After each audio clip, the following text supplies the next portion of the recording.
Olá pessoal, já estamos no ar com mais uma edição do Conexão Cultura aqui na tela da TV Câmara de São José dos Campos. Seja muito bem-vindo também, Vitor. Seja muito bem-vindo, meu amigo Bruno Castilho, seja muito bem-vindo você que está nos acompanhando. E olha, quero dizer que o programa de hoje está cheio de conteúdo bom, viu? Tem literatura, cinema e boa conversa. Aqui no estúdio a gente recebe a jornalista e escritora joseense Amanda Abdias em um bate-papo sobre sua trajetória, seus livros e o universo da escrita criativa. Claro, tem os nossos quadros culturais no Tem na Biblioteca. A dica de hoje é o clássico O Morro dos Ventos Uivantes, de Emily Brontë, um romance intenso sobre amor, paixão e conflitos, perfeito para quem ama uma boa leitura. Já na Sessão Pipoca, a gente traz uma dica de filme, resenha e aquela sugestão perfeita para você maratonar. Hoje vamos falar do clássico Footloose e ainda tem a estreia da nossa amiga produtora Bruna Koenig aqui no quadro. Tá um espetáculo, eu já vi. Um programa completo para quem gosta de cultura em todas as suas formas. Então já se acomoda aí no seu sofá, porque o Conexão Cultura está começando.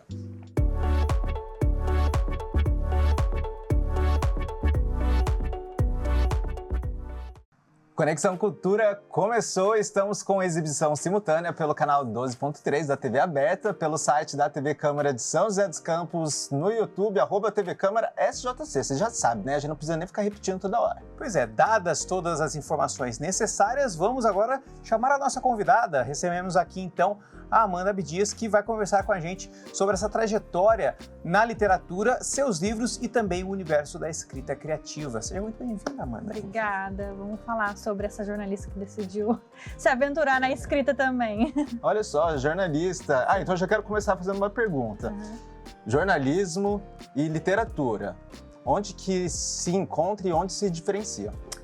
Eu posso dizer que eu só escolhi o jornalismo pela minha paixão em escrita, né? Quando eu estava lá matutando sobre que faculdade que eu ia fazer, no auge do ensino médio, eu pensava muito assim, será que eu vou ali para um design gráfico? Porque eu sempre fui a da adolescente que gostava de fuçar no Photoshop.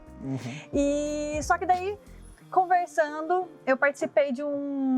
na escola, né? Eu participei de um projeto na escola em que o professor instigou a gente a conversar com um profissional da área e fui lá eu conversar com uma jornalista, como quem não esperava nada, e eu me apaixonei, assim, falei, acho que é nessa área que eu quero atuar.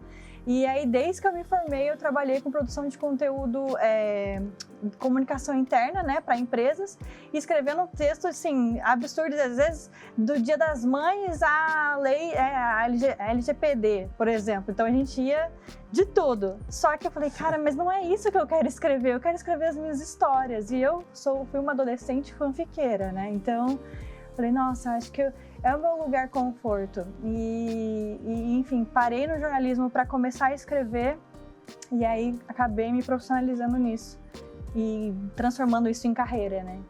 E você começou já pelas... como é que foi o seu início, né? Você tem as duas obras que você fez aqui. Como é que foi esse seu início? Você já tinha uma história na cabeça, né, de quando era criança ou adolescente e foi amadurecendo isso? Ou como é que foi esse processo? Na verdade, quando eu comecei a escrever de fato profissionalmente com os fantasmas, foi numa ideia que surgiu assim do nada. Eu sempre tive muita vontade de entrar no mercado, mas sempre tive muito medo de me frustrar, enfim.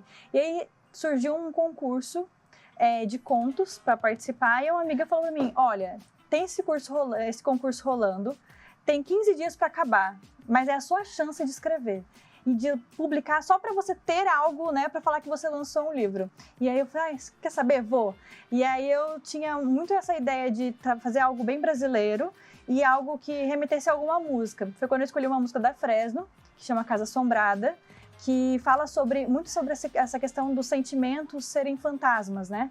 E aí foi quando surgiu a ideia dos Fantasmas de Felipe, e aí foi quando eu comecei a escrever. E assim, foi uma equipe junto comigo de mulheres incríveis fazendo isso acontecer em 15 dias. Assim. Eu não aconselho a ninguém. Escrevam com calma, façam tudo no seu tempo. Mas eu sei que era a minha chance de começar nessa área, sabe? Então, eu queria poder dizer que é uma história linda de, nossa, passei anos e finalmente escrevi, mas não. Foi tipo assim, Amanda, você faz agora ou não vai ter mais tempo. E aí foi como surgiu. Maravilhoso. Eu estava assistindo uma entrevista da Raquel Queiroz, né? Escritora célebre daqui do Brasil. E ela, por um momento, ela começou a se dedicar a fazer crônicas para o jornal. E aí, nessa entrevista, eles questionam se, tipo, qual era a diferença da crônica e para a literatura. E ela falou que as crônicas ajudavam ela a viver porque era muito mais rápido. Ela não gostava de fazer livro no impulso só para atingir a meta de tiragem. E é mais ou menos um pouco disso que você viveu, né? Sim. Além da escritura literária, como mais que você trabalha? O que está se dedicando? Consegue se dedicar só a isso? Hoje não. Hoje eu trabalho como designer.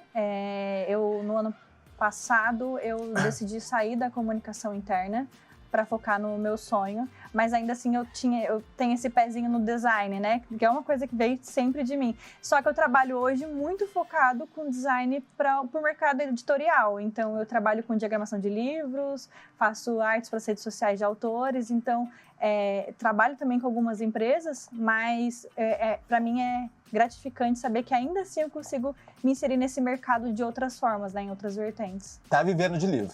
Quase, mas eu posso dizer que metade sim, 50%. Maravilha. Daqui a pouco chegando 100%. Bora pro intervalozinho. Então, bora pro nosso primeiro intervalo. Rapidinho a gente volta com mais esse papo muito bacana com a Amanda aí. E no próximo bloco você confere mais uma dica de leitura que não é a da Amanda, é do nosso quadro Tem na Biblioteca. Fica aí que a gente já volta.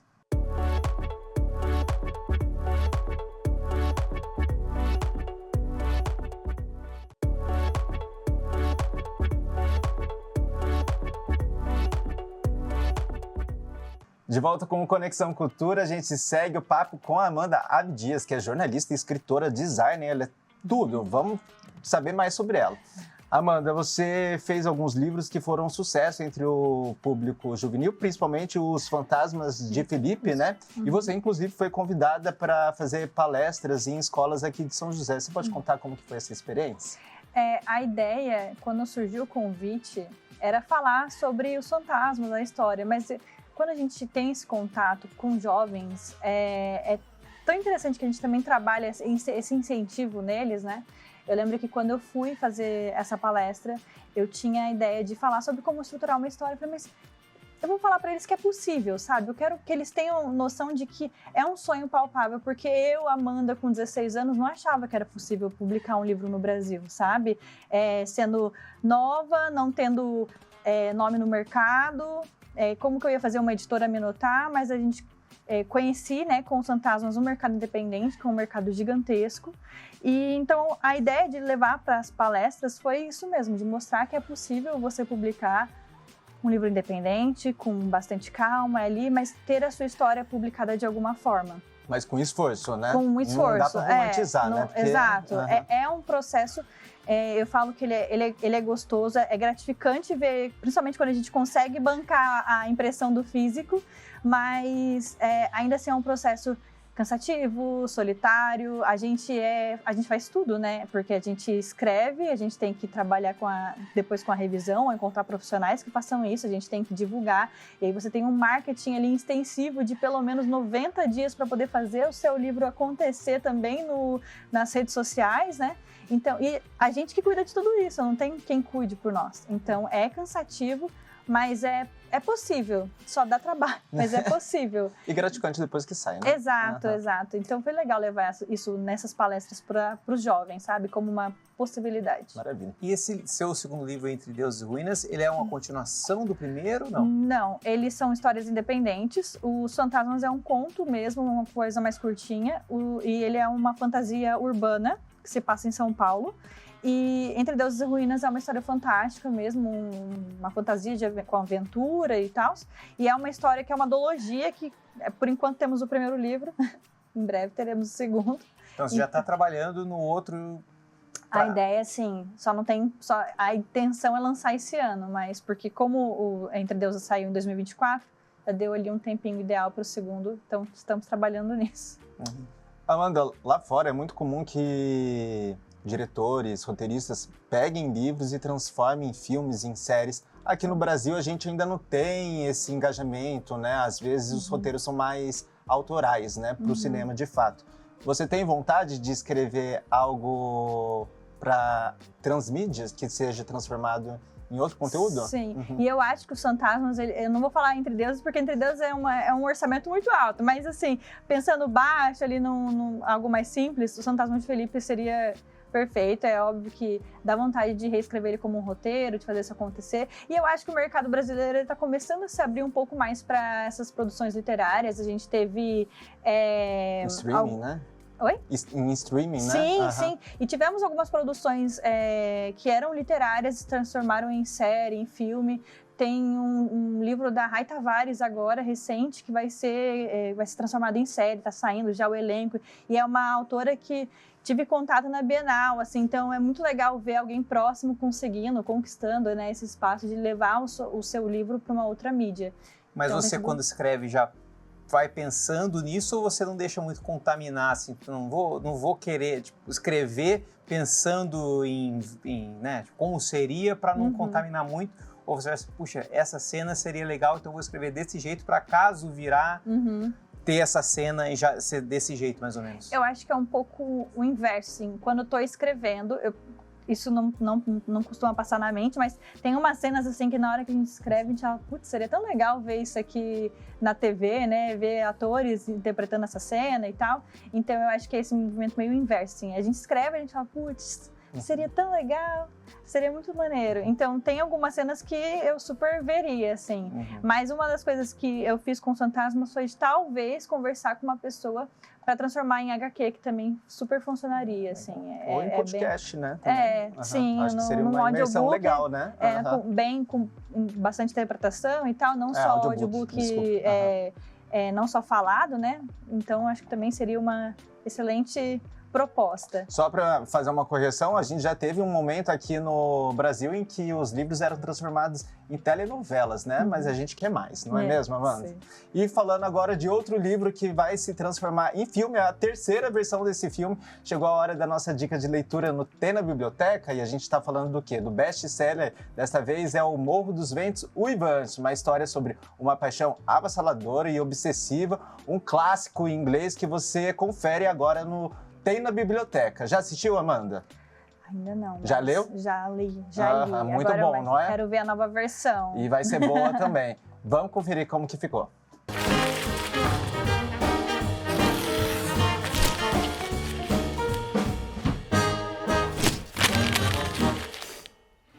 Hoje a gente vai bater um papo sobre um livro que é basicamente uma tempestade de emoções. O Morro dos Ventos Uivantes, de Emily Brontë.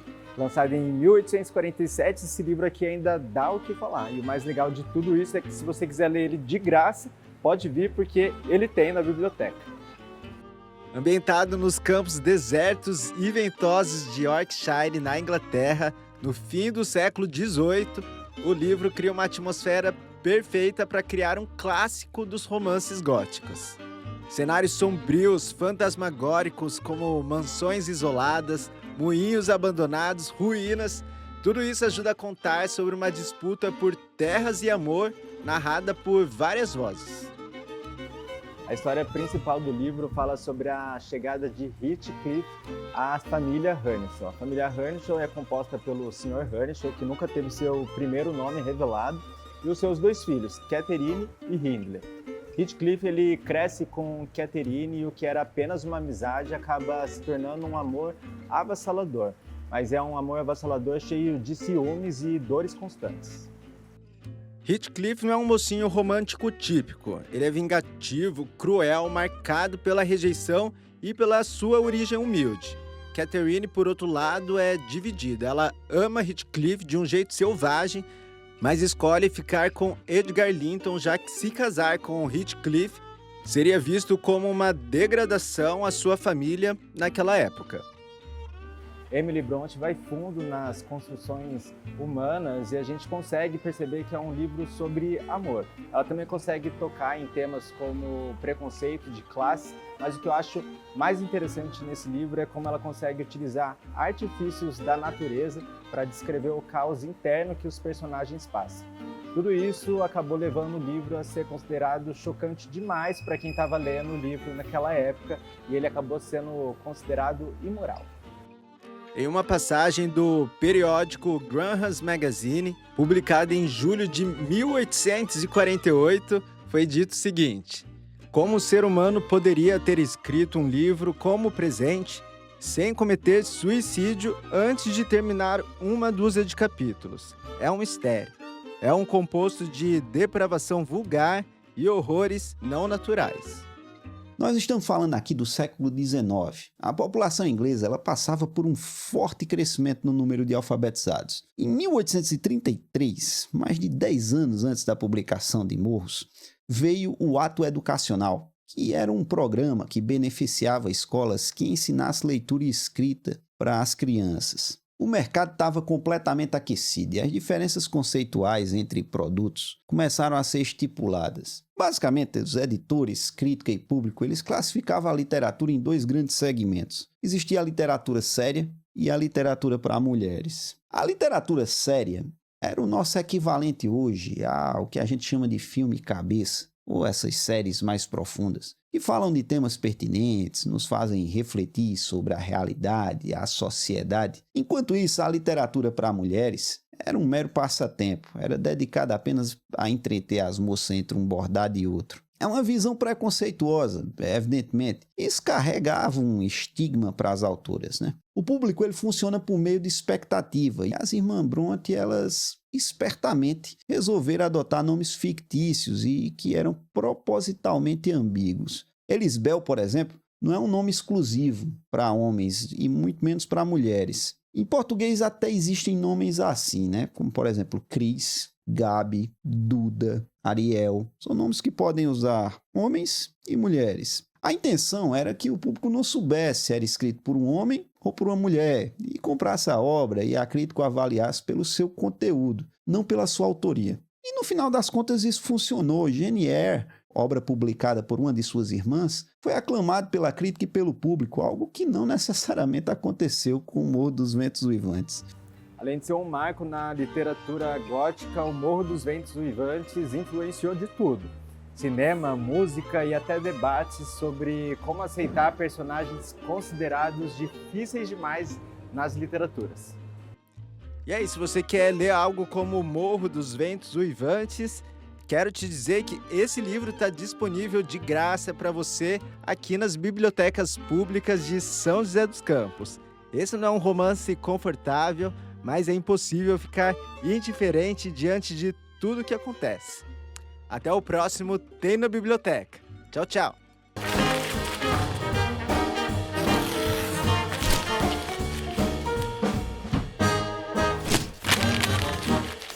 Mais uma pausa no nosso Conexão Cultura, mas não saia daí, porque daqui a pouco tem o quê, Bruno Castilho? Tem mais conversa com a Amanda e também tem o Sessão Pipoca e tem estreia no Sessão Pipoca. Muito bacana. Achei que você ia esquecer de dar os créditos. Não, acho que não. Mas não sai daí, a gente volta rapidinho.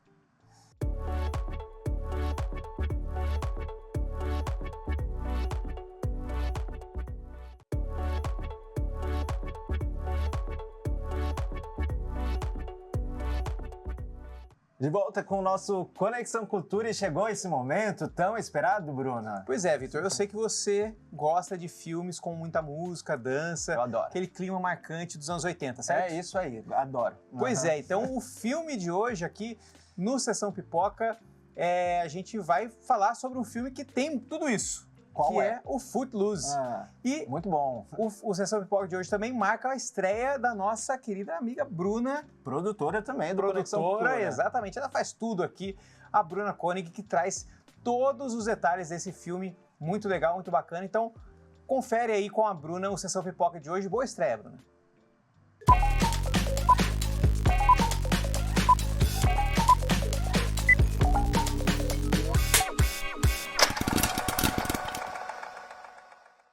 Oi, meus divos! Tudo bem com vocês? Um prazer estar estreando aqui no Sessão Pipoca. A dica de hoje é um clássico que mistura juventude, música, dança e muita atitude. Eu estou falando de Footloose, Ritmo Louco, um filme de 1984 que marcou gerações e até hoje faz todo mundo querer sair dançando por aí. A história acompanha Ren, um jovem que saiu de uma cidade grande para o interior, onde dançar e ouvir música alta é proibido por lei. Isso mesmo, depois de um acidente traumático, o líder religioso da cidade consegue impor regras duras, transformando o lugar em um ambiente cheio de limitações aos jovens. Mas Rain não aceita essa realidade. Com coragem, ele passa a desafiar as regras impostas e inspirar os outros jovens a fazerem o mesmo, mostrando que a dança, a música e a liberdade de expressão são essenciais para a vida. Além de uma trilha sonora marcante, o filme traz uma mensagem poderosa sobre liberdade, conflitos de gerações, preconceito e a importância de ser quem você realmente é. Gente, Footloose é diversão garantida, com emoção, ritmo e uma história que continua atual. Semana que vem eu volto com mais uma dica na Sessão Pipoca. Até lá!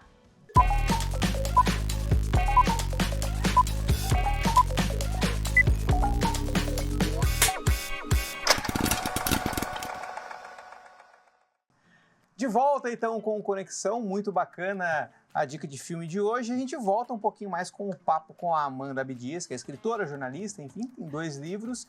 E eu estava falando do 3º livro, né, Amanda? Você já pode dar, não sei, um spoilerzinho do que vai ser, do que vem, só que é a continuação, né, do Entre Deusas e Ruínas. Como vai ser mais ou menos essa pegada desse livro, desse novo livro? Tem uma coisa que é muito característica minha, que é a escrita um pouco com humor ali. Eu gosto de algo bem mais escrachado. Por mais que Entre Deus e Ruínas se passe num ambiente medieval, ele tem uma conversa super contemporânea, assim, né? E eu falo que eu fiz as pessoas darem bastante risadinha nesse primeiro livro. Então, a minha expectativa para o segundo é fazer as pessoas não darem tanta risada, porque a ideia é ser um pouco mais intenso.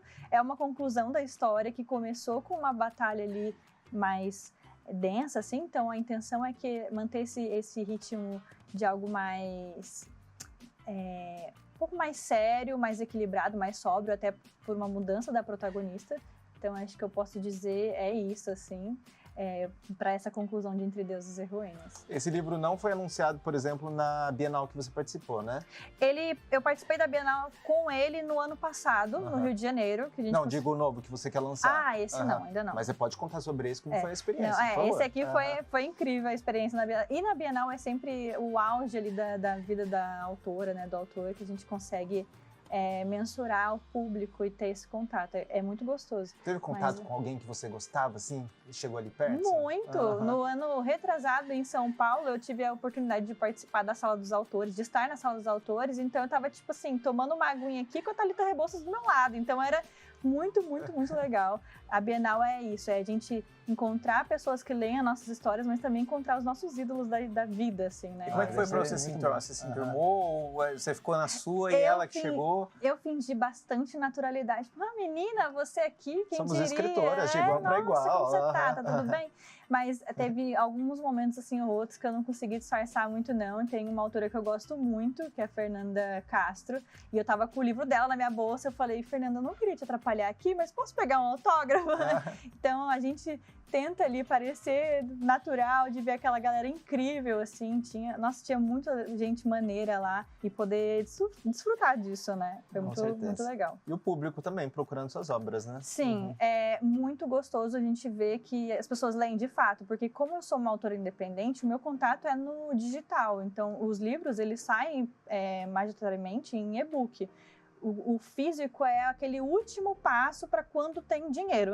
Então, saber que de fato as pessoas leem, elas chegam na sua frente e falam, meu Deus, eu amei seu livro, é quando a gente fala, putz, é verdade, eu tô vivendo isso de verdade, né? Então, é muito gostosa essa experiência mesmo.